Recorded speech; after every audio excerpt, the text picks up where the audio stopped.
Thank you so much, parents, for waiting. We're still waiting on for more parents to join in. In the meantime, here are some things to note for this evening. We have a couple of terms and conditions we'd like you to have a look at, and we'll be sharing screen in just a little bit. So sit tight and hold on. We're starting really soon, yeah?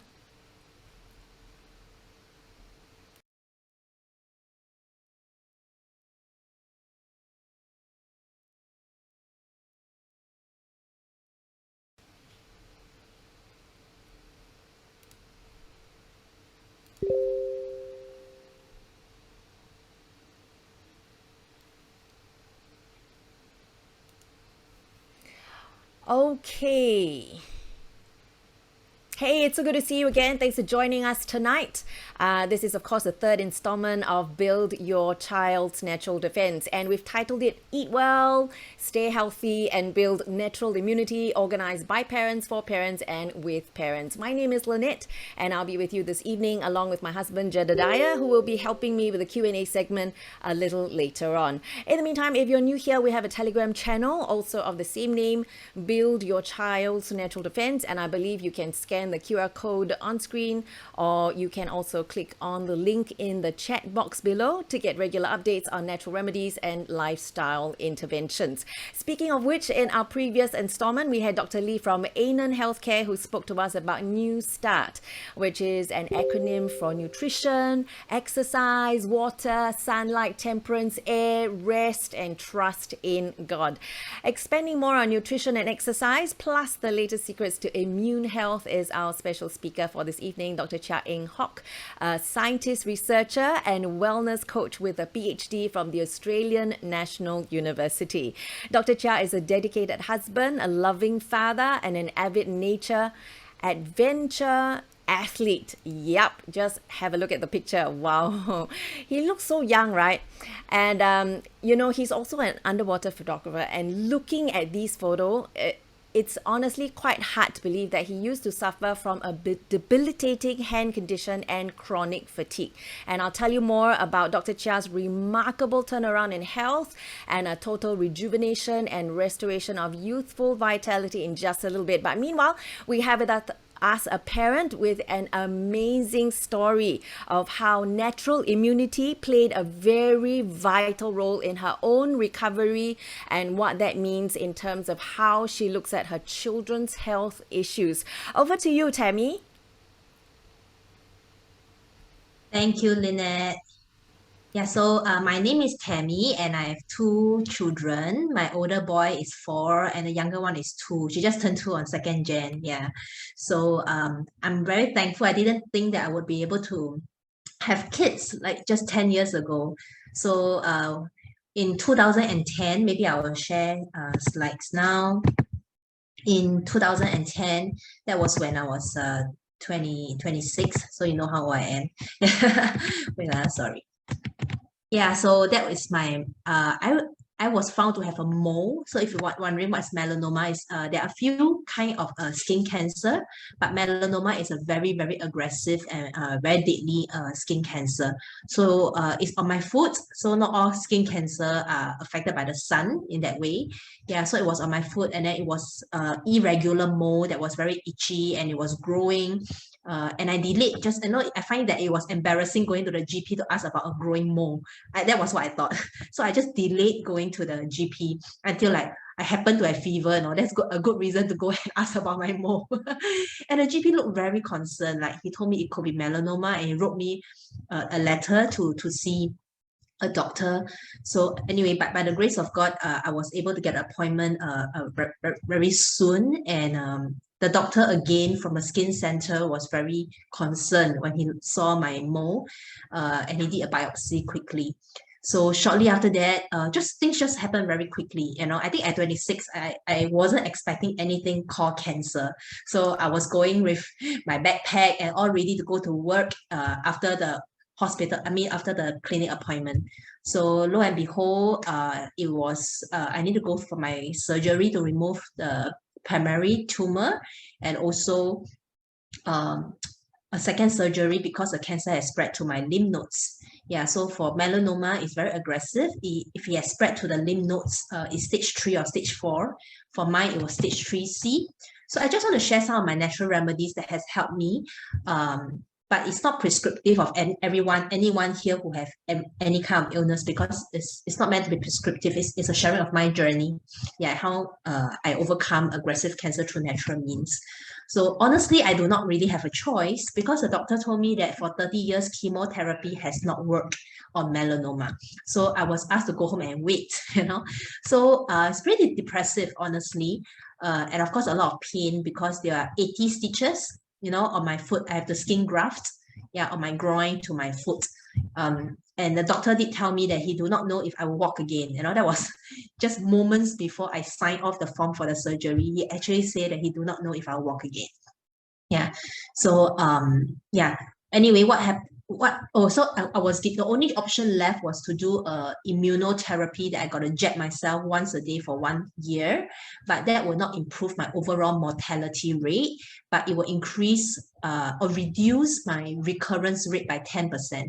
So my recurrence rate then was 80%, to reduce it to 70% with 1 year of jab.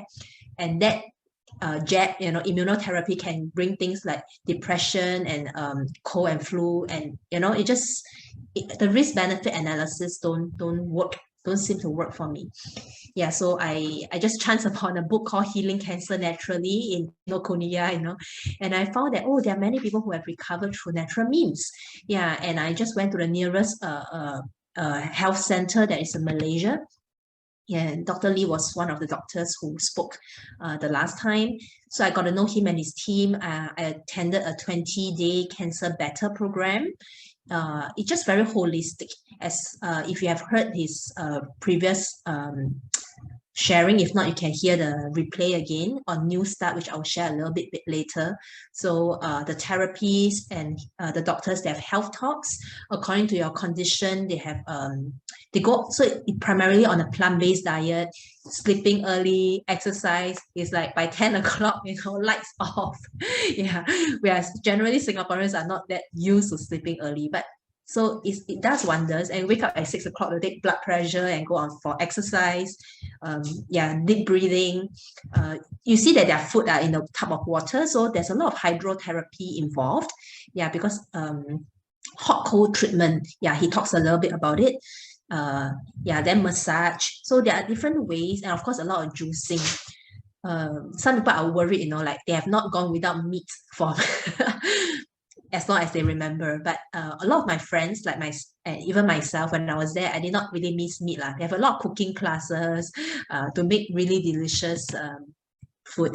So New Start, don't really have to be organic, but I got a plant-based diet. Because of cancer, usually our bodies are more acidic.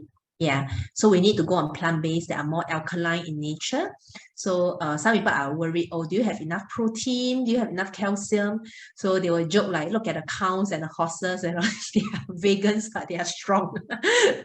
So anyway, you have to eat the right kind of plant-based. You cannot eat the vegetarian food. There's all kind of coloring and carbo and fried, I don't know, tofu. Yeah, so a lot of legumes, a lot of nuts. Yeah, a lot of raw. How do you increase your raw food? So a lot of vegetable juices, a lot of fruit juices, but eat it the right way. Yeah. So go on a plant-based, and I continued this lifestyle for about 3 to 4 years after, at least. Yeah. So exercise. I think we do not know that when our bodies are stressed, it kind of suppresses our immune system. We tend to fall sick when we do not have enough vitamin D, when we do not get out, for a walk. So even now, my kids, when they have running nose, they know what to say. Oh, mommy, let's get out and get some sun. I'll be fine after that. So my kids are getting it, that we need to get out. So water, sunshine, temperance, do not overeat, not too much of things that are unhealthy. Yeah, rest. So actually I cried. The first time I cried when I have cancer was not because I heard the news that I had cancer. The first time I cried is when my doctor told me you need to take 1 year of sabbatical to just rest. And I feel really worthless, Yeah, that you can imagine like a driven Singaporean women, who just can't wait to get out there and win the world, overcome the world. And resting is so hard. I'm not sure about you, but many friends I know really sleep really, really late and they until they are sick and then they are forced to rest. So as simple as that, it's so healing to the body when you just take time to rest and get out to get the sun. So there are other things I did that I won't share too much. I just want to share two things that have been very drastically helpful to me. Charcoal poultice is like a wrap. So this activated charcoal, activated charcoal powder. So besides charcoal tablets that I was taking on a daily basis, charcoal poultice is put it together like charcoal powder with cornstarch with water. They do a wrap around my cancer tumor. Yeah, so traditional doctors may not believe in it, but it has really helped me a lot. I remember that after my surgery, I have a lump, a very, very hard lump, like a stone on my thigh. So the doctor could not really understand why it's there, but it felt a little bit hot. So he thinks there's an inflammation. So I had antibiotics for 1 month, but the lump was there and it did not go away. So there's nothing the doctor can do. I went to Anan Healthcare with that lump. So they put charcoal poultice. The next morning, it was gone, completely gone.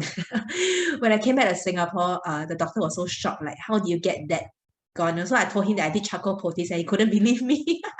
I told him that I'm going on a plant-based diet. He told me, oh, I eat vegetable chips too. And I got a bag of gastric pills in my car, something like that. Yeah, so not many, I'm not saying that all are not aware, but most doctors are not really trained in nutrition. Yeah. Another thing about salt scrub. So it's just normal salt. You do not need to go to Body Shop and get those, Dead Sea salt scrub, very expensive salt scrub. It was just table salt. And if you do not know, our skin is the largest organ. Sometimes we do not think of the skin as an organ, but our skin is the largest organ. So anyway, mine is skin cancer, right? So usually they will do like normal table salt scrub on our bodies. But that day my therapist hurt her finger. So I think she has a cut. So she needed to wear gloves. Yeah, so because if not, salt will aggravate the wound, right? So what happened is that she happened to wear gloves that day and she was doing salt scrub. And her glove turned yellow. I was so shocked and she's shocked. I think it was toxins coming out from my body. So over 20 days, her glove became less and less yellow until it was like clear. Yeah, so as simple as that, salt scrub, table salt, get the cheapest salt. Yeah, that itself cleanses the body. Yeah, so enema, liver flush, different things. I'm not here to share everything, but I just want to share that God has been so good to my life. I have a cancer that has no cancer marker. I have a cancer that do not have remission, by the way. Melanoma can come back like 10, 20 years later. But I told myself, what is the con of going on a natural therapy anyway? If I am to die either way by having no treatment, then I think I can actively take care of my body. And honestly, I live each day by grace, but I just feel so much better. Yeah, I think after a year, the oncologist and the skin doctor who look at my wound, he said that your 1 year wound looks like a 2 year wound. It looks so mature and your recovery is just twice as fast as other patients that he has seen. So here's a short testimony of how God has been so good as we go on a natural therapy with all the healing food that are in nature. Okay, over to you, Lynette. Thank you so much, Tammy. Thanks for sharing your story. Oh my gosh, it was my first time looking at the photos that you shared. It brought tears to my eyes. I can't imagine the how much pain and suffering you've had to go through. 80 stitches. Wow. I'm just so grateful that you're here to share your story with us. And so, just a quick summary: eat more fruits and vegetables, do regular table salt scrub and charcoal poultice. And by the way, this session is also recorded, so you'll have a chance to go back and listen to it again, yeah? And you can also connect with Tammy through our Build Your Child's Natural Defense Telegram chat, and I will stick the link in the chat box below. Okay, moving on now to the next segment, we have our guest speaker, Dr. Chia Eng Hock. And as promised, looking at how he's a picture of health and vitality. Okay, we're going to pull up his picture in just a bit, okay? I can't believe that decades ago, he used to suffer from a debilitating hand condition and chronic fatigue. But somehow he was able to overcome all that pain and suffering through a radical departure from the usual diet. And he also discovered that long distance swimming and running did wonders to restore his health and vitality. It's almost like he stopped aging, okay? Just look at that picture. But before I get too carried away, here's Dr. Chia, who will be sharing with us how we can eat well, stay healthy, and build natural immunity, plus the latest secrets to immune health. Over to you, Dr. Chia.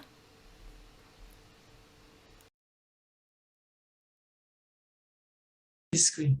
Okay. So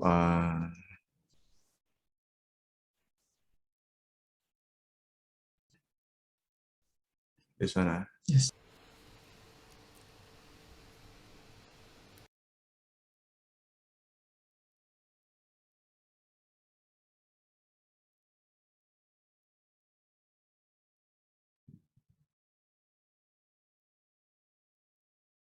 Previous slide. Okay. No, previous slide. Yeah, because your mouth is subject. Can I speak now? No. Yes. No, previous slide. I speak now. Some 50 years ago, in the United States, President John F. Kennedy launched a fresh and bold initiative, a gift for every child, something so powerful that would radically change the trajectory of their entire lives. However, history got in the way and things did not come to fruition. But this idea was recently resurrected, and I will tell you the amazing story tonight. Okay, I come on now. Yes.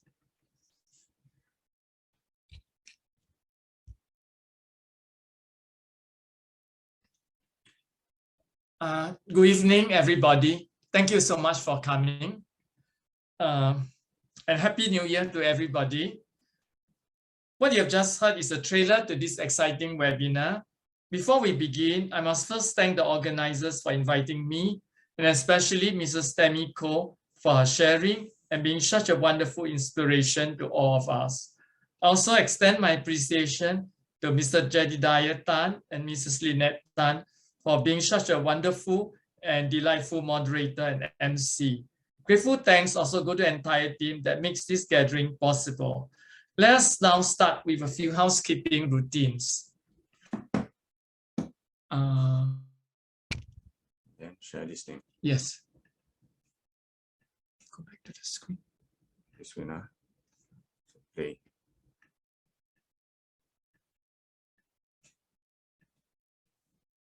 Now. No. I will do that. No. Yeah, No, I do this. So first off, the scope of the presentation that is basically to provide educational material for your use. It does not constitute medical advice, diagnosis, or treatment. And given the diversity of the audience, there would be some technical slides, and those that are important, I will make sure that it will be presented in everyday language. How do I get rid of this? There are over 100 slides, so there are more to serve as a reference resource. So do expect a fast and brief pace of presentation and view this as a quick tour of precious resources curated for your constant use. As you will have access to a recording of this talk, you can study some of these very data-dense slides at your own leisure, the graphs and the charts. There's no need for you to take screenshots or photos, but for important slides, time will be given if you may wish to do so. And I'll now give you a moment to take in the QR code to your cell phone or take down the Linktree URL. Give me a week to populate some of these materials for you. So this would be our layout, and we'll start with immune health, the 4 big pictures. Oh, I see. Okay. How can we solve the immunity problem? I think it was Albert Einstein that taught us that if you only have an hour, he would spend 59 minutes defining the problem. So the big picture is important because it will serve our understanding in the long run. And the first picture is this, that there are no quick fixes. If you go around the shops these days, there's no lack of posters telling you to buy this or that supplement for your immunity. But really, there are really no quick fixes. And we are going to go through all the bits and pieces of the puzzle. Immunity is a part and not apart from the rest of the body. So really, we are talking about total health. And with this in mind, there are basically 6 major lifestyle factors. And as you can see, nutrition and exercise is 1 and 2. But maybe during question time, I could elaborate on sleep if you want, because that's really the foundation of everything. And with regard to total health, I think this is important because now we have a means to do an integrated approach for both children's health and that of adults at the same time. And that will be the approach I'll be taking.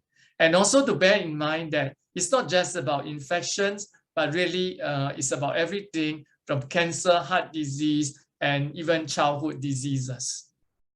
And so what's staring at us in the face, the elephant in the room?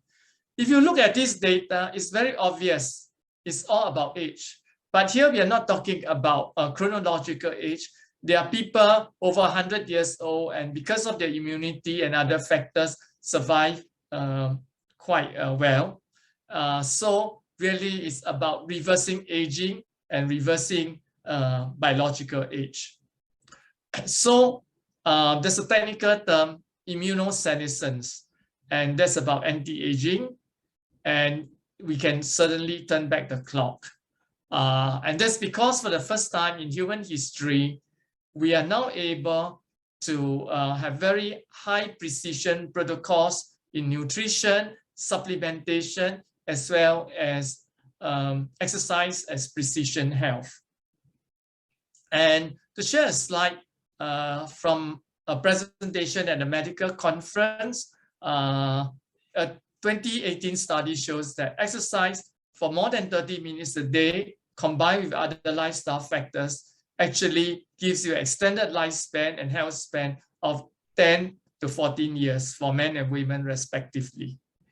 And so then, the simplest and most direct way to improve immune health is to reverse aging. And in fact, this is a new paradigm.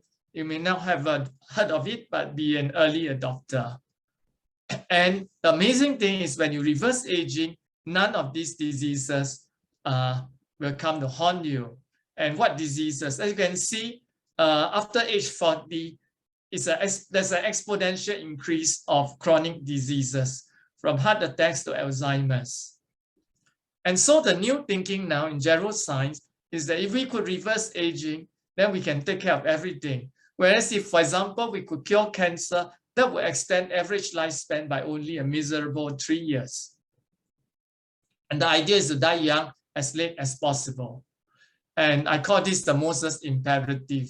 Moses was 120 years old when he died. His eye was not deep, nor his natural force abated. But what about children?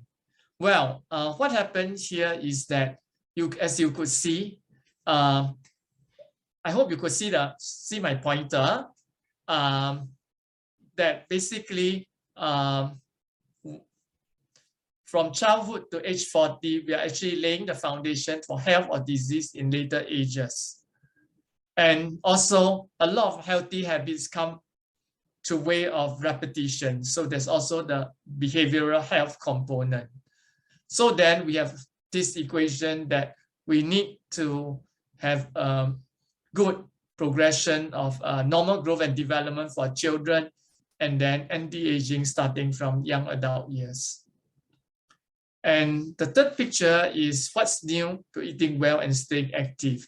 Imagine that if you travel in a time machine, that's how the surgical room looks like.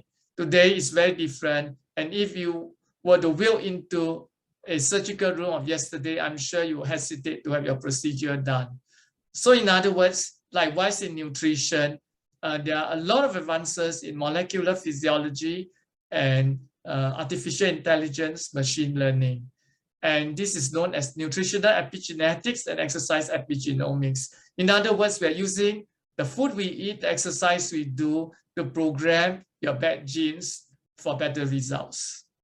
But then the previous four components assumes they're all healthy. So in the case of the current situation, as you could see, the other elephant in the room concerns comorbidities. So for children, it's especially worrying that if they have comorbidities, then obviously they will be quite badly affected. So then the last picture is that of deep healing.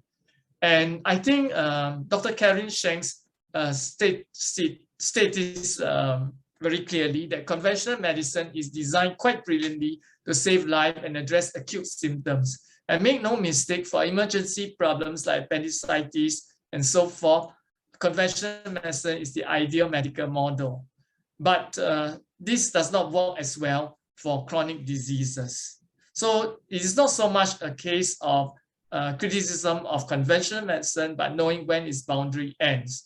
And this is where my chart concerns about wellness, the interplay of these three factors.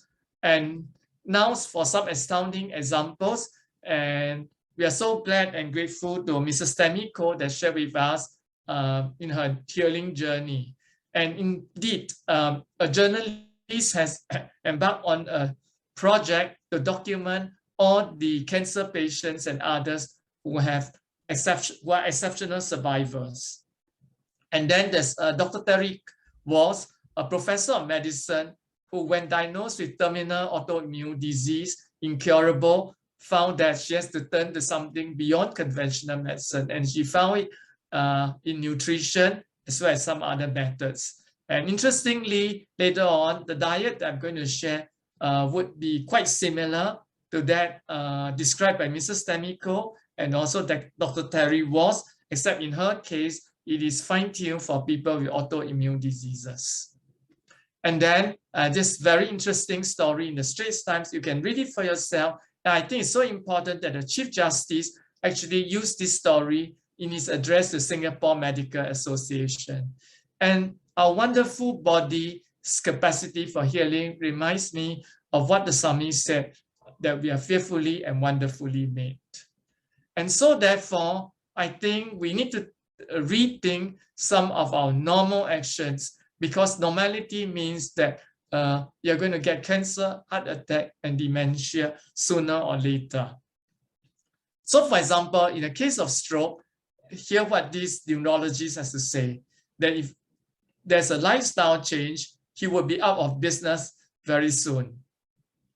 And this is again my slide in a previous conference. The point I'm trying to make is men have gone to the moon and come back. And you know, the cell phone that everyone is holding is more powerful than the supercomputer when it was first invented. So instead of just playing, say, computer games, we should harness this new technology. And do you ever stop dreaming of, have you dreamed of stopping your child's myopia, saying goodbye to flu and colds? And in fact, the last bit is important, because whether you suffer from flu and colds, with mild symptoms or none at all, is a very good indication whether you have to really do something about your immunity. And again, talking about myopia, that lays a foundation for a lot of eye problems, even starting from teenage years. And as for cataracts, you'll be surprised that one of my wonderful eye specialists actually recommended me an eye drop. And then also there are countless peer-reviewed articles that mentions how running could prevent, or if not slow down, the cataracts which is otherwise thought of as being just a result of aging. So then here's the equation.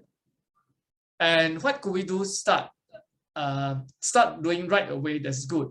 And I want to focus on vitamin D as just an example of how important it is to pay special attention. And now we have the quiz, and over to you, I think, Lynette. Yes, I am here, ready, at the ready. Yes. Okay, so guys, it's quiz time, and we just want to see if you've been paying attention. No, just kidding. So I'm gonna stick a link in the chat box. So go to mentimeter.com and key in this password. And we're gonna answer some questions, and then after that, Dr. Chia will explain the answer to us, okay? So if you can, go to this link.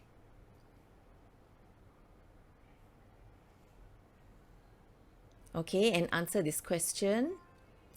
Okay, go to www.menti.com and then use this code 36282084. And then once you're in, you can answer this question. How many people in the world are deficient in vitamin D? Okay, I'll just give you a few minutes or seconds to answer that question.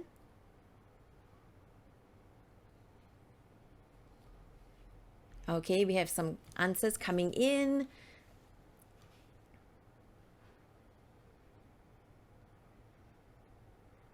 How many people in the world are deficient in vitamin D?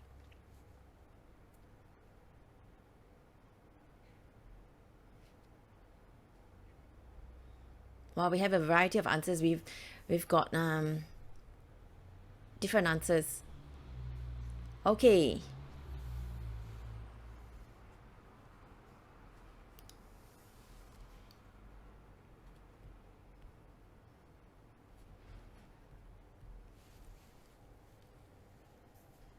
Okay, once again, the link is www.menti.com and the password is 36282084. And the question is, how many people in the world are deficient in vitamin D? Okay, Derek says that the link is not showing in the chat. It's showing now, right? Menti.com, www.menti.com, and then you key in the password 36282084.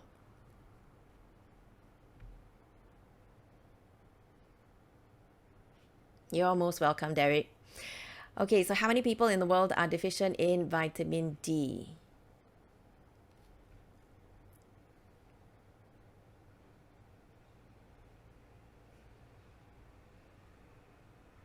Okay, we've got 15% of people who think that it's just 10%. And then we've got 38% of people thinking that it's 75%. I wonder if they're right. Okay, do you think it's okay for us to reveal the answer now?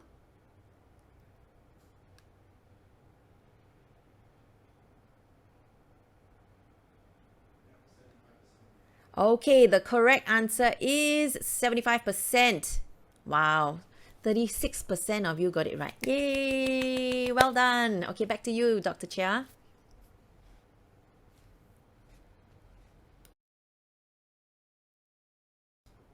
Yeah, I think you have to unmute yourself.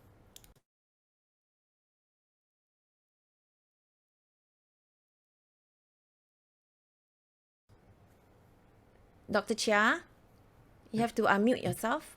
Hello. Yeah, sorry. That's all right, no worries. All right, it's wonderful that I think or most of you got the right answer at D. And I think it really shows we really need to take special action. In fact, there was a study of athletes in Singapore. I'll talk about that later. In the meantime, just important information that we are talking in the context of healthy children and adults. So if you do have medical conditions, sometimes it can be a problem to take extra supplementations. They could interact with the drugs they are taking. So do please consult your doctor. All right. So now this is an important study regarding a local study from Singapore General Hospital and Duke NUS Medical School. And they were, as you can see, it's a wonderful, big multidisciplinary team. And they were talking about the importance of vitamin D, magnesium, and vitamin B12. Just a note, B12, there are 4 forms, 2 synthetic, 2 artificial, 2 synthetic, 2 natural. So do take the 2 natural forms and avoid the synthetic forms. And now, even SGH on your Facebook says, time to get some suntan. And I highly recommend at your own time to view what Dr. Manson, Professor of Medicine at Harvard Medical School, has to say about taking this important vitamin to protect against the pandemic. Now, why is this so important? This lays out the molecular mechanism in terms of immunity. And as you can see in this chart, for if you can see my pointer, for to the left, for the asymptomatic patients, they all have sufficient vitamin D, at least above 30 ng/ml. And the point, again, my pointer is at the lower right-hand corner. If you can see that if you want zero deaths occur at a far higher level, that is 50 ng/dl. This is about data in relation to children. You can study that. Data in relation to babies. And just a good summary, except that I disagree with the authors in terms of taking such a high dosage of 4,000 IU for adults, because that's the upper limit for toxicity.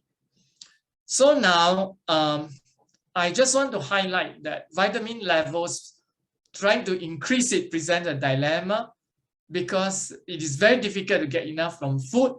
If you have excess, it can be toxic. And at the same time, if you're exposed to the sun, that's wonderful, because the body is designed to have homeostasis through sunlight for vitamin D. In other words, you will not get toxic levels even if you access sunlight. But then the problem is that excess sunlight causes cancer.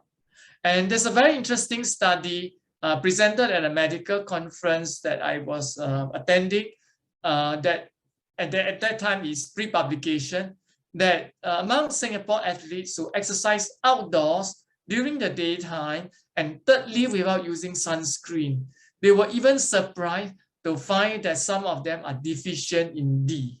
And so how can we solve this double dilemma? We are going to go to a deep dive tonight. I just want to emphasize that sunburn and not sunlight is especially dangerous. We need to move from what I call sun phobia to sun protection. And just a note for infants under 6 months, absolutely no direct or indirect sunlight. Now, in terms of supplementation, try not to do it blindfolded, because it's not how much you take in, but how much your body absorbs, and more important, how much is in your circulating in your bloodstream. So the danger level is anything below 30. For protection, try to bump it up to 60, 50 to 60. And just a few weeks ago, my personal data is 83. And also it's very important, if you could do your blood test for folate, not folic acid, folate. Yes, folic acid is the synthetic form, because that protects you against skin cancer. It's a relatively new finding. And also when you do this test, do read about biotin interference. Now, vitamin D and children, you need to have some precise dosages to prevent toxic levels. And you can read this for yourself, but the important implication is I think we should use sun exposure for older children, because the body could adjust to avoid toxic levels. The body cannot adjust through food. And avoid taking the synthetic form, use the natural form. And as to dosage, I would recommend for adults about 2000 IU per day, and take it with food and away from K2. And in terms of K2, I think it is something that is not so well known, that vitamin D affects calcium metabolism. And there's a danger that if you have excess calcium in your blood, it will clog up your arteries. So K2 prevents that. And for healthy adults, or like for myself, I'm taking 120 mcg, but it's a blood thinner. So do consult your doctor if you're on medication. And do not take these two together. And for children, it's best to obtain K2 from food. This is a study about D3 and K2. And this is about foods that are high in K1 and K2. I've blocked out the lower three because I'm concerned that there are other side effects that are not so good. And this is a chart to say that besides K2, magnesium is also important. Now, how do we monitor between blood tests? This is a very important app. You can download it. There's a free version for both Android and iPhone. And it also, I'm in communication with the manufacturers. So they have assured me it works for children also, but you need to input the parameters correctly. And most important, do not get sunlight from closed windows and glass, because UVB that's responsible for triggering production of D3, it disappears through the window. At the same time, you get UVA, which causes skin cancer. And this is a screenshot of this app. Basically, you can program it to obtain weather data directly in Singapore. So therefore, it can calculate to a precise degree how much sunlight you should be getting. But most important, it has a burn time warning to prevent skin cancer. And this is the URL because it needs for physiatric skin phototype, because you need to input that. For most Chinese, I would say just to choose a skin type 3.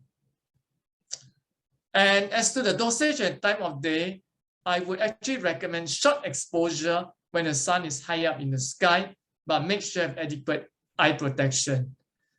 And interestingly, vitamin D protects against melanoma, the most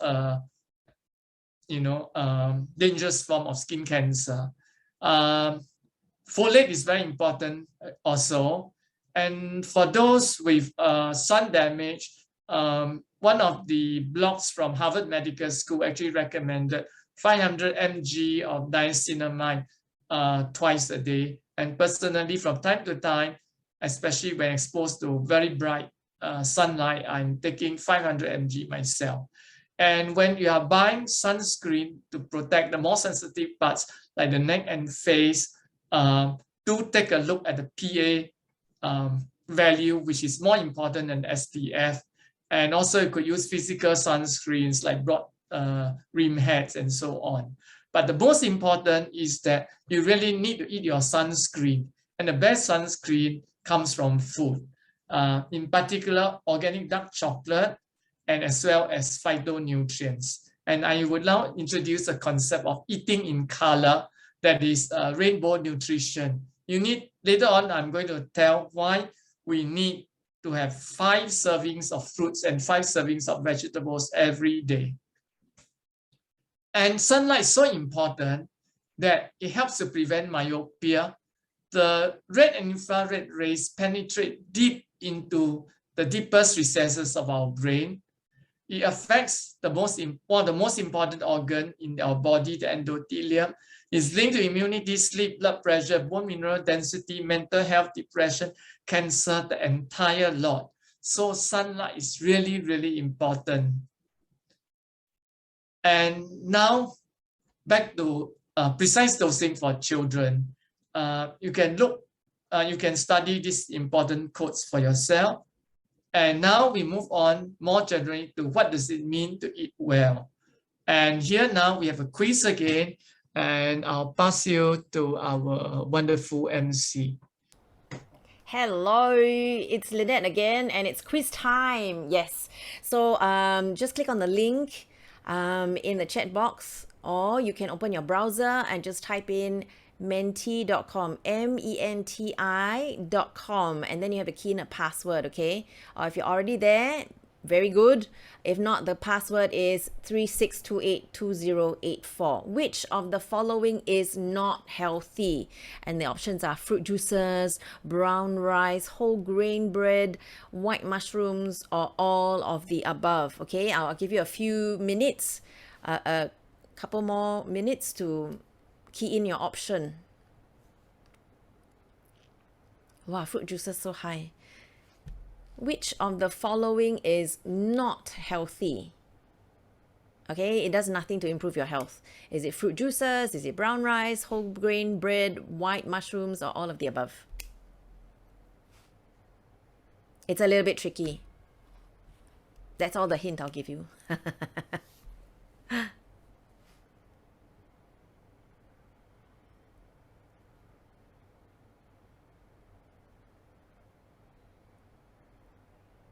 Okay, just a little while more.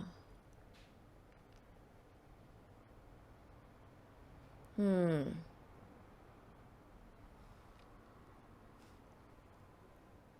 it's interesting that nobody chose brown rice.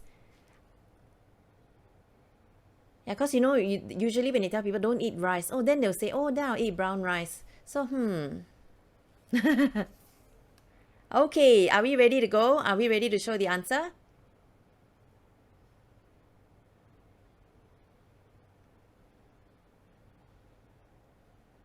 The answer is all of the above. I did try to hint you. Hint. All of the above. Okay, so over to you, Dr. Chia. Thank you so much, Lynette. So I hope most of you are not surprised, or rather most of you might be surprised at the answer. So please allow me to explain a little. I think it's the B, C, and D that is maybe a bit, that requires some explanation. So, well, in terms of brown rice, the mainstream media might have not highlighted this, that basically 2 bowls of rice, and brown rice is worse than white rice, will put you above the toxic level of a heavy metal called arsenic by WHO standards. And in fact, the American Pediatric Association have warned parents there not to feed their young children rice cereals. And then again, 1 bowl of rice is equivalent to 2 cans of soda. So can you imagine, like, if you're a very hungry child, eat 4 bowls of rice, and every day you're in fact feeding him or her 8 cans of high sugary drinks. And as for C, I'll skip C first. I'll come to white mushrooms. Basically, all mushrooms are very good, but try to go with brown mushrooms, because white mushrooms, unless fully cooked, contain some natural carcinogens. So now back to bread. The bread that we're currently eating is not like the ancient bread. So for example, there's a wonderful bread by the name of Ezekiel bread, and that is really healthy, and it comes from a recipe from the book of the same name. And as you can see, cardiologist and renowned author Dr. William Davies has this to say that basically wheat is very bad. The current crop of wheat-based products is very bad for health, and you can take a look at both his website as well as his book.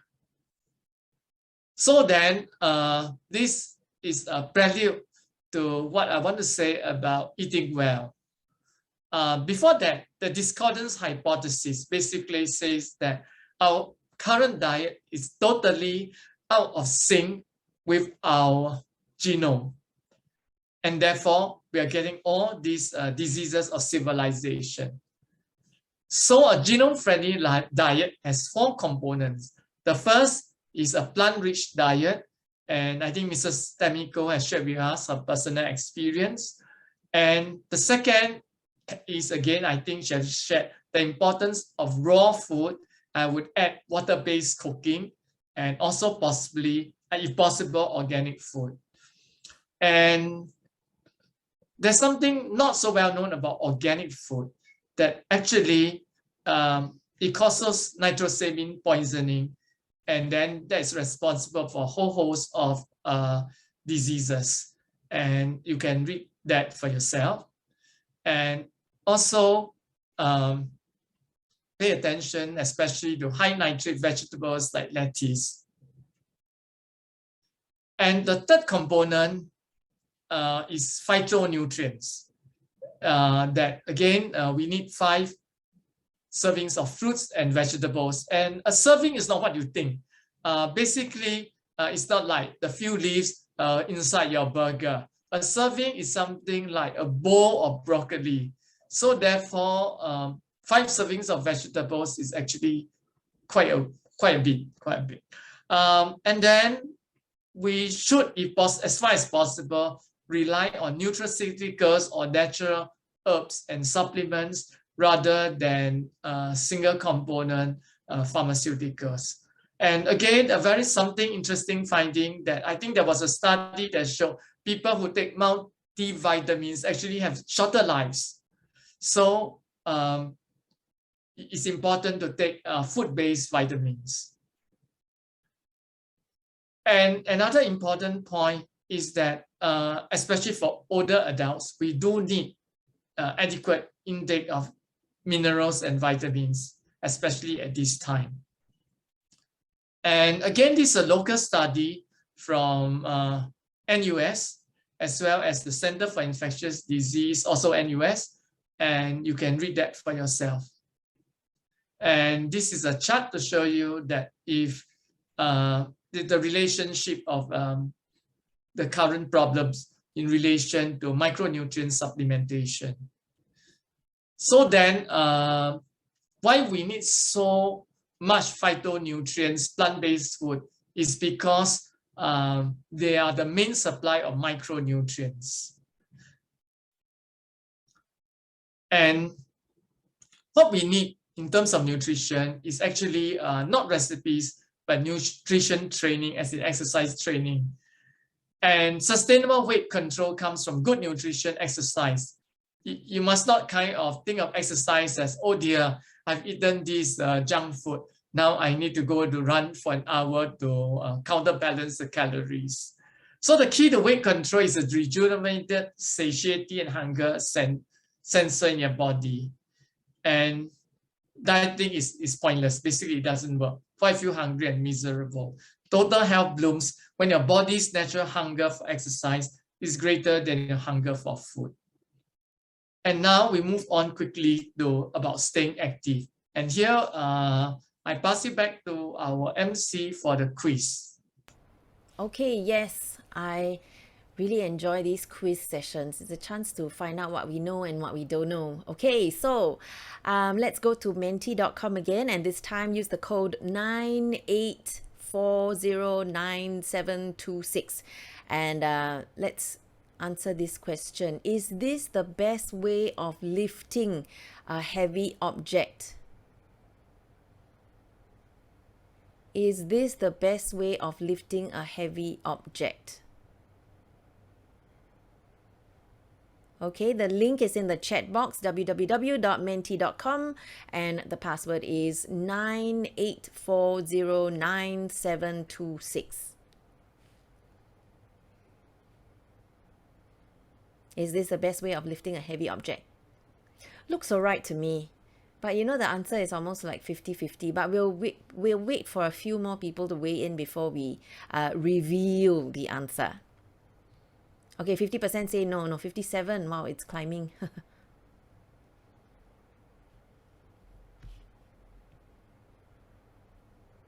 Is it yes? Is it no?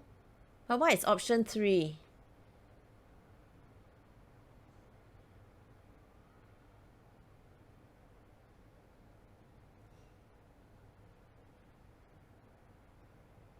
Okay. 50% say no, 30% say yes, and 20% is choosing otherwise.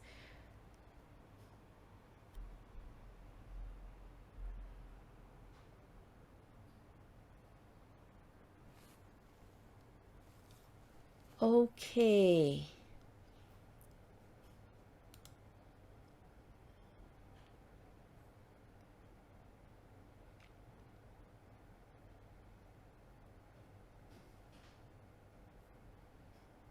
Dr. Chia, would you be able to tell us what option 3 is? I'm just curious because I can't seem to find the answer anywhere. Oh no, I think I wanted yes or no, no option 3. Oh, okay, there's no option 3. Okay, so people don't choose option 3, okay? Option 3 should be In 0. fact, I was amazed why it's option 3 myself. Thank you. Thanks. I just wanted to clarify because I wasn't sure. Okay, so don't choose option 3, okay? It's a dud. So you can choose either yes or you can choose no. And what is the answer? Can I have a quick look at the answer?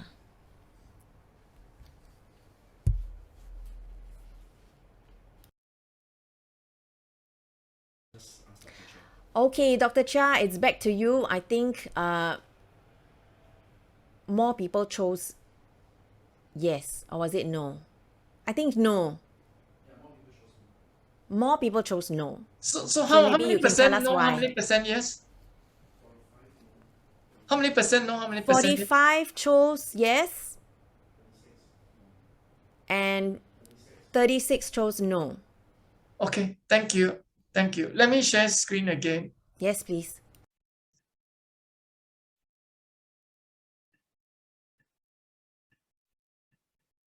Sorry, just wait a while. Yep, no worries. Okay, thanks for waiting. All right, here's the reason for the answer. That basically, I did not ask whether it is safe. I'm asked which is the best. So basically, if you're living in a heavy object, you need to use what we call a hip hinge, which means you do not bend your knees because the knees are a weak point in the body. Whereas if you bend your hips, they're using the strongest muscles in your body. So this is just an illustration to show that exercise is not just about like keeping fit, movement and other things are important. And so therefore now we're going to move on to what really staying active is about. That basically there are 4 components. And the first is workout in nature. And I just want to highlight something called ecotherapy is terribly important, especially for mental health.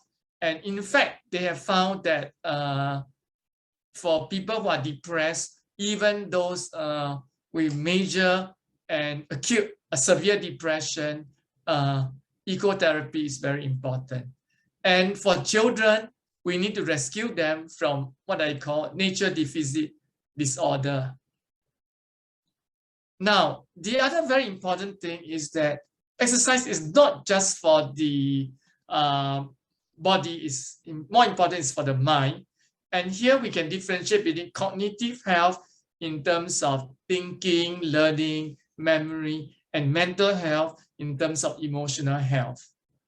And I just want to highlight, again, if you can see my pointer, the third item, neurobiophilia, that is a new science relating to immersion in nature. And very interestingly, there's something called happiness-based training. And maybe you can remind me, I can elaborate more during question time. We have to move on. And so you can read these 2 important articles, why for the child's developing brain, exercise is so very important. And for those who are older, there's this incredible shrinking brain, and only exercise can rescue us from that. And again, it is far more effective than taking medication for depression. And the first article is written by a Canadian professor of medicine. The second is a multidisciplinary team that reviews all the literature pertaining to exercise for children. And this is very important because in the US, children as young as 12 years old, you know, unbelievable, has started taking antidepressants. And another major factor is, as highlighted by our quiz, that movement fluency is also very important. In fact, it's a gateway to physical freedom of expression with the athlete as movement artist, composer, and innovator. And again, it drives away all our pains, aches, and illnesses. Now, I come to my favorite topic, so do give me just a few minutes. With so many of my friends and relatives tragedy, suffering from heart attack, I feel really we need to do something about it. It's just plain tragic because it happens, the damage is already done. So our heart is like a rubber band, and just as a string, just as the brain strings with age, the heart hardens even starting from the early 20s. And so we need to train the heart as a special muscle. And the most important thing here is to train the muscles to go fast, but the heart to go slow, something that's not frequently recognized. So for example, there's a hypothesis that we're given about 1 billion heartbeats for an entire lifetime. If you use that up, that's the end. So the lower the heart rate, the better, within normal limits. And why is this so important? Perhaps I could just illustrate. If you were to climb up 20 floors, if you are fit, then your heart rate should be beating quite slowly until maybe you reach the 12th or 13th floor, and it should be just a very easy climb. And then again, swimming in the ocean, that should be like a walk in the garden. And something amazing. Imagine if you walk to the bank and tell the teller, I'm going to put $1. When will I receive $7 back in investment? Do you know for every hour you spend running, you will lengthen your life by 7 hours? And here's something less formal and games for children.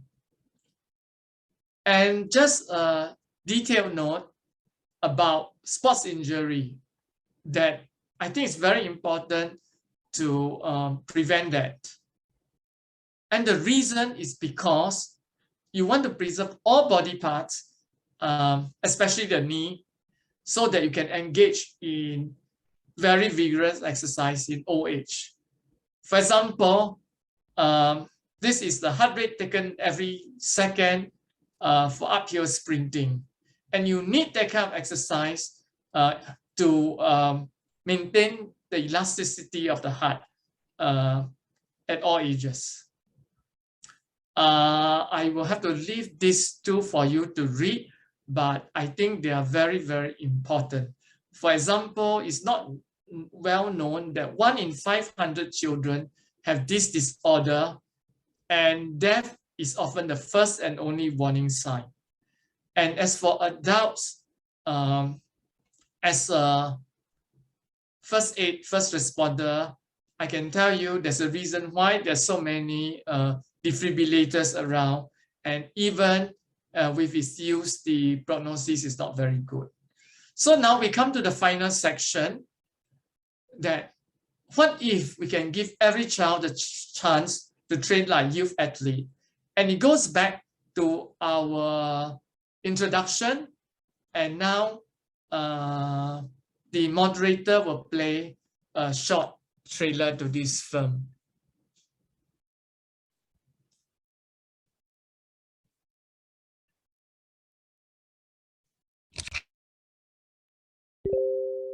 If we don't turn this around, This generation will be the first in the history of our country to not live as long as their moms and dads. Ready up! Class 10, put! We were given a gift 50 years ago that made our lives better.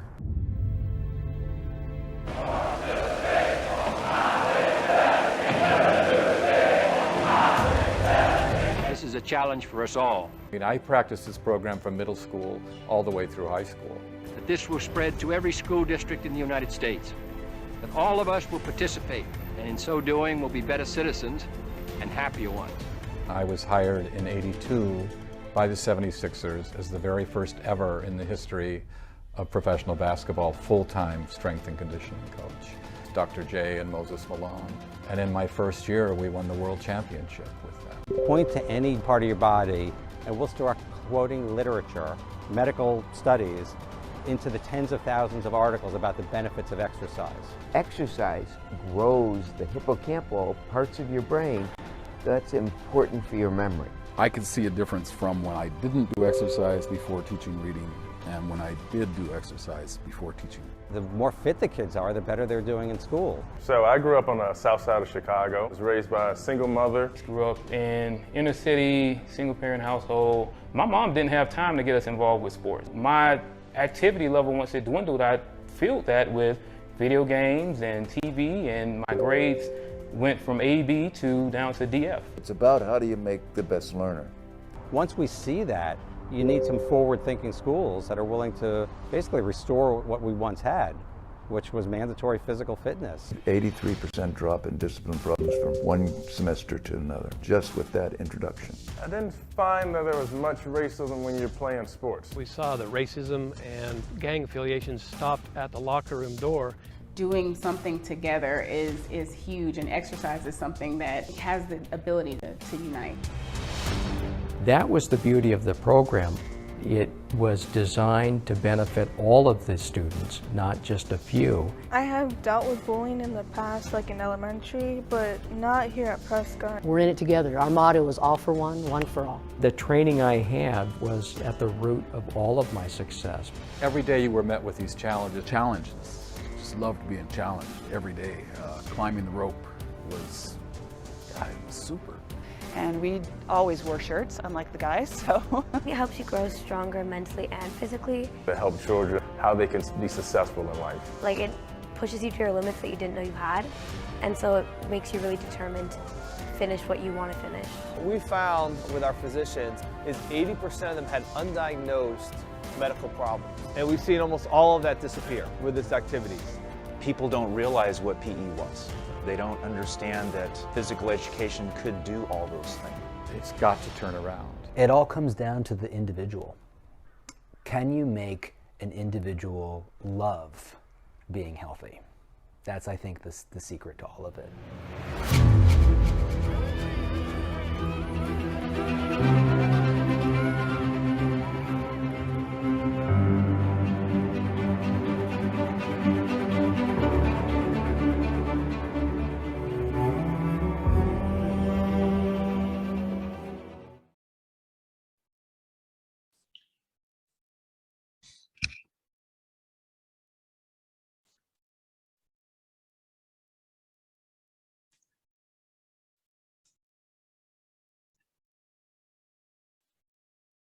Okay, so I hope you enjoyed this little trailer. That the central message basically is what entrepreneur Jim Rohn has said. Take care of your body. It's the only place you have to live. And John F. Kennedy says that physical fitness is the basis of all other forms of excellence.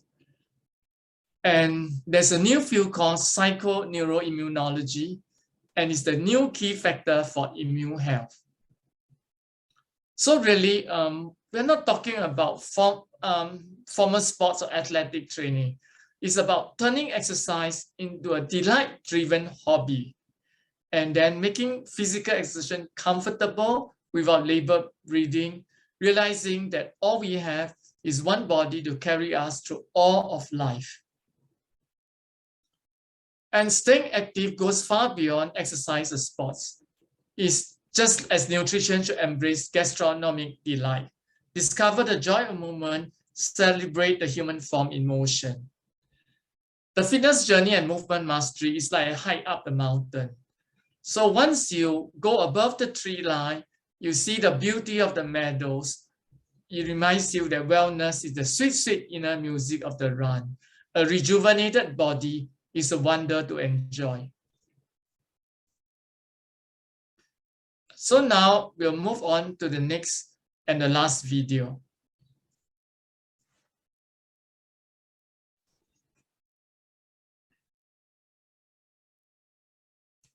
Hi, and thank you for watching this short and insightful video that can change the way you move your body from now on.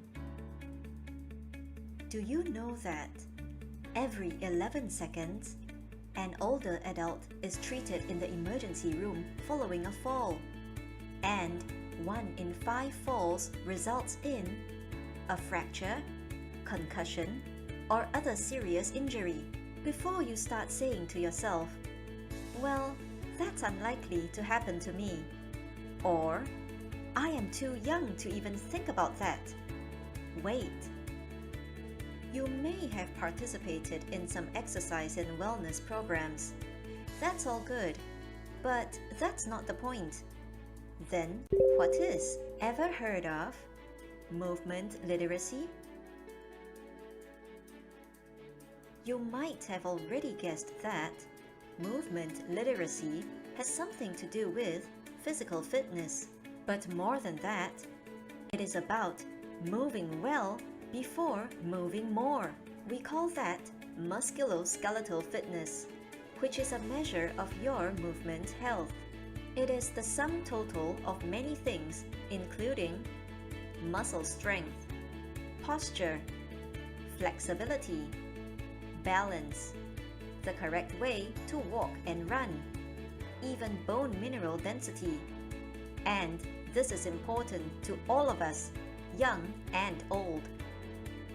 Research has shown that musculoskeletal health and physical fitness is linked to the following: health and lifespan, motivation for fitness, low back pain, common knee problems, expensive absenteeism and long medical leave, sports and workout injuries, prevention of chronic diseases, fall prevention in the elderly, athletic performance, and the new 21st century physical education.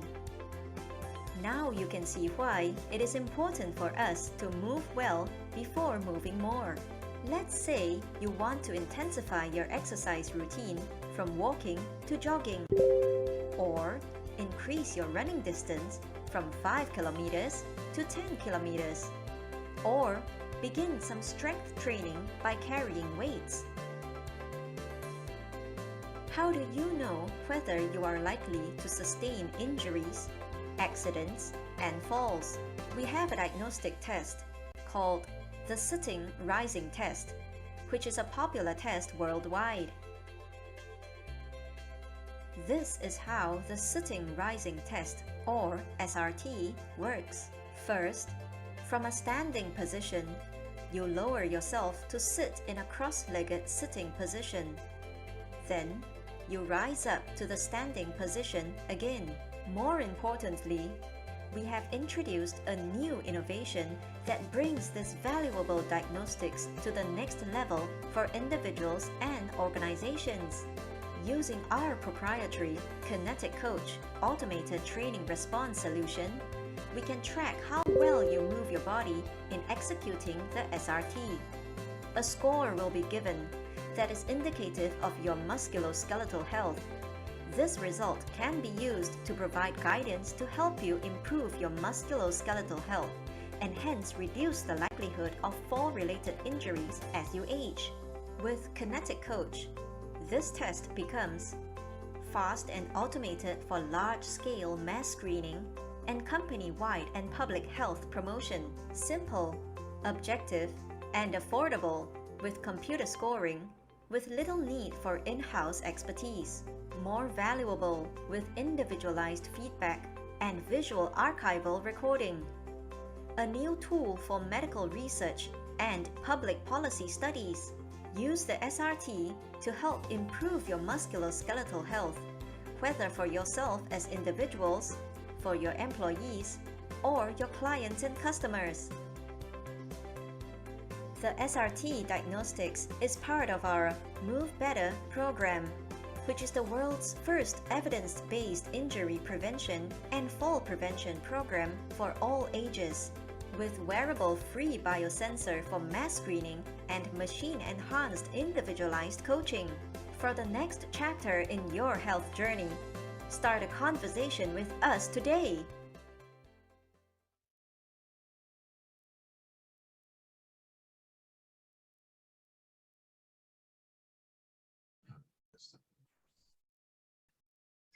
So now we'll continue with the last few slides. That basically the central message of this section is that if you maximize the body you have, then it touches everything else in your life. Therefore, harness your precious genetic heritage. All children are born artists until they grow up. All children are born athletes until they grow up. How sad. Don't let this happen. Change your habits, change your life. The revolution today. Thank you. Okay, thanks so much, Dr. Chia. That was a really comprehensive sharing of your perspectives and invaluable information, I'm sure, for all our participants. So I'm just very mindful of time. Maybe we can have maybe about 10 to 15 minutes max for a quick round of Q&A. So what I can maybe, first of all, I want to thank parents for having, or registrants as well, participants having, post some of your questions. So I hope you managed to find some of your answers in the presentation, the very good presentation Dr. Chia gave us earlier. And Dr. Chia, maybe I can start off with one question that was very resonant with parents or the participants, right? And then we'll also open this time, parents, on the chat.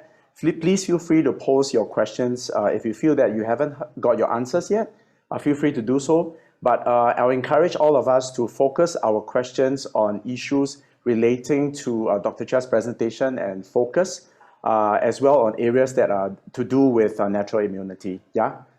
Right? So maybe Dr. Chia, for my first question, right? Tammy shared her personal journey and how she came to rely quite heavily on eating the right foods as a very key strategy in her process of recovery. So I'm just wondering, right, can we ever obtain a good enough balance of nutrition from our diet alone, right? How do we select the food we eat, the kind of food we eat? And therefore, are supplements really necessary? Related to that, if supplements are necessary, what are the supplements that we really need to augment our diet of natural foods? Over to you, Dr. Chia. Yeah, thank you. I think what happens is we must know that I think it's best to get everything from food, but unfortunately, given the current situation with industrial agriculture, heavy use of synthetic fertilizers, depletion of soil resources, the current day soil is really very poor. So to get enough of some micronutrients from food is really quite difficult. So I would suggest judicious use of food-based natural nutraceuticals. And I think in one of my slides, I point out, I gave a web link to the University of Oregon Linus Pauling Center for Micronutrients. So we don't have time to cover all of that, but I think I just want to highlight one thing besides vitamin D, and that is zinc. So you can go and take a look for that. And in connection with that, I recommend that perhaps on a weekly basis, have a dish, you and your child, of oysters, preferably not the fried kind. I think that could summarize what the key point I want to come across. And thanks a lot for bringing this up. Thank you so much, Dr. Chia. I think we're all guilty of having fried oysters as one of our key favorite hawker foods. So terribly guilty. But I think fried oyster is better than no oysters. Seriously. Okay, so the point being made by Dr. Chia is better oysters than not, better not fried than fried. Yes. So I'll leave everyone to make the deductive reasoning as to what is best. Dr. Chia has spoken. Dr. Chia, I think there are some very practical questions as well, or maybe a clarification from one of our parents, right? Yes, please I go think they were asking whether, they were under the impression that actually it is necessary to consume vitamin D together with K2 to enhance or optimize absorption. I think our parent would like to confirm that we should not mix or not, or otherwise. All right, if you take a look at my slide again, I'm trying to make the point that just D alone, especially for adults, could be problematic because you may end up with calcium being deposited in your arteries and clogging it up, leading to cardiovascular diseases. And so K2 helps. But then perhaps it's a little confusing. When you take K2, not the food kind, but the supplement form for adults, and I would recommend the supplement form for adults because adults are a lot more prone to calcification of arterial plaque. You cannot take them together because they are antagonistic to each other in terms of bioavailability. So both of them are oil-based, fat-soluble vitamins. So you should take them with some good fats like avocados, but take them separately. And because multivitamins do contain vitamin D, but not usually vitamin K, so you need also to take your multivit separate from K2. So maybe as a tip for myself, I take K2 in the morning because I take D and multivit at night with dinner. I hope that helps. Okay, thank you so much, Dr. Chia. I hope the parent who was asking this question found that beneficial as well. Now, Dr. Chia, the mere mention of food makes me hungry. So another question on food, right? Very practical one, and it's great. So I think the participant wanted to find out a little bit more your thoughts on brown rice versus black rice. And a related question to food is, what would be an appropriate substitute for wheat bread? So the assumption is that maybe sourdough can be a better alternative, right? So two questions here. Your thoughts about brown rice, black rice, which is better, more nutritious for young kids? And the other one is, what is a good substitute for wheat bread? Over to you, Dr. Chia. Thank you. I think in terms of rice, as I've explained earlier, I think both are bad. So we should avoid rice and all grains. Grains meaning the seed of cereals, the seed of grass, plants in the grass family. So like even healthy, so-called healthy quinoa, and so on. And as for wheat-based bread, I think if you cannot not subsist on bread, then I would recommend that either you use a recipe for Ezekiel bread, bake that bread yourself, or else it is commercially available in Singapore. So the next question is, sorry, I think I missed. The next question is about wheat, right? No, a substitute for wheat and rice. Okay, so the best is do away with all the grains, including wheat, pasta, noodles, and everything. And that may sound rather drastic, but you can actually feel quite full with starchy vegetables like sweet potatoes, pumpkins. Those are highly nutritious, and they also are quite high calorie food for growing children. And if you notice, Okinawa, the place where there are many long-lived centenarians, they actually, unlike in mainland Japan, they eat sweet potatoes mainly instead of rice. And then again, there's an island called Kitava in the middle of the Pacific Ocean of Papua New Guinea. And they actually found that their staple diet being sweet potatoes, they're in the best of health, no clogged arteries, heart attacks, etc., even in old age. So I think I hope I've answered the question. And I think sweet potato is the best because other root crops like yam and so on, they are very high in calorie, high in starch, but low in nutrients. Whereas sweet potato actually is very rich in beta carotene and other nutrients. Thanks so much, Dr. Chia. Could I therefore clarify that you recommend sweet potatoes, but obviously do away with the fried ones? Yes, yes. And also maybe just to share a tip personally, in order to have 5 servings of fruits and vegetables every day, I find that I have no more stomach even for sweet potatoes. So so really you can feel very full without without any starchy vegetables, without any grains. Okay, thanks so much, Dr. Chia. Maybe one final question, just mindful of everyone's time. It is a Sunday evening, and of course of Dr. Chia's time as well. Now, Dr. Chia, this is a question that came up several times during the registration, so I'm going to bucket it all together, right? Could we maybe seek your advice on how do we sort of look at a proper way of detoxing? Now, I know the word detox can be interpreted many different ways, but I think we are mindful of the fact that, we are now exposed to a lot more processed foods. And there's also been a recent spotlight on a lot of cultured meats, lab-grown meats, medicines, other environmental factors. So what are some practical things parents can do for themselves as well as for their children to actually detox them? Maybe you could share your views on that. Yes, I would love to. Because I think detox is now very highly promoted in wellness circles, and also consumers being exposed to so much air pollution, high pesticide crops, and so on. They're very interested.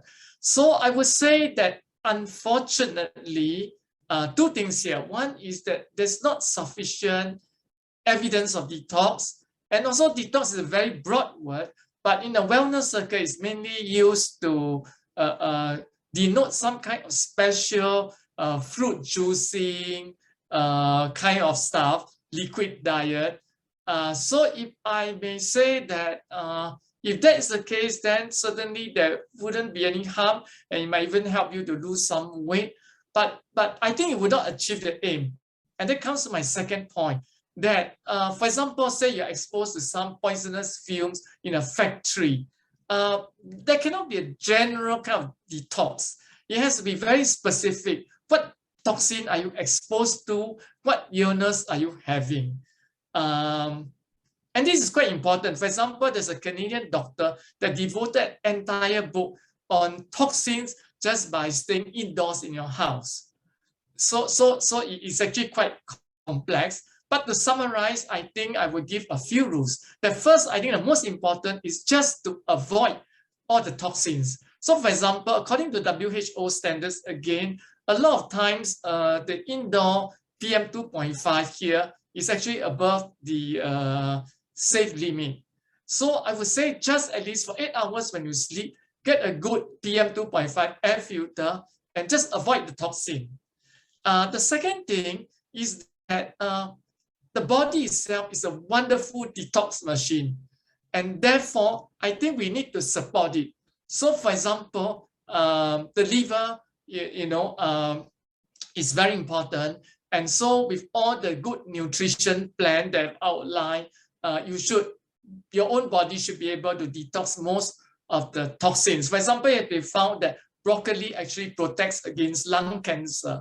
And again, talking about that, I just want quickly, even though I'm mindful of the time, that for sake of the audience, some people think like, avoid fruits and just focus on vegetables because fruits are just too sweet.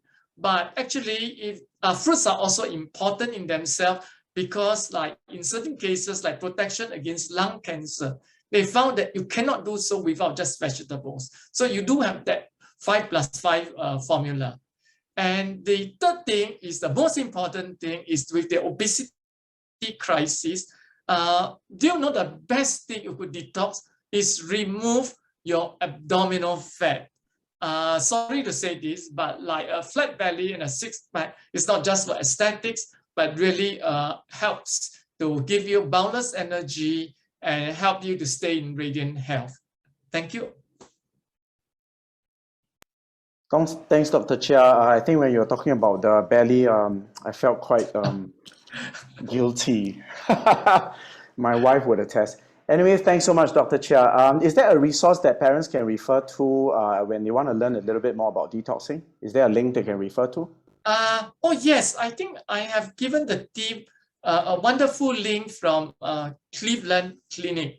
But again, I will refer back to the Micronutrient Center at University of Oregon, because that has more resources. So could you put up the Cleveland Clinic link? Cleveland Clinic is one of the leading hospital systems in the United States and the world. So if you can put up that link, because it's not in my slides. Well, we've done so, Dr. Chia. Yeah, thank you so much. Thanks so much. Yep. So thanks again, parents, for joining us this evening at the Eat Well, Stay Active, Build Your Natural Immunity webinar with Dr. Chia. We hope you've enjoyed the program, the webinar, as much as we've enjoyed bringing it to you.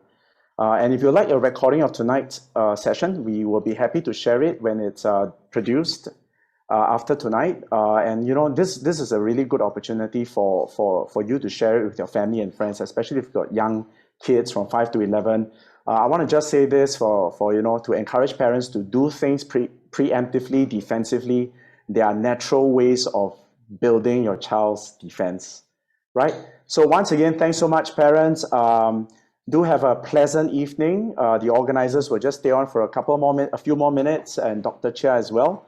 If you have any further questions, feel free to chat with us after this. Otherwise, thanks so much again for joining us.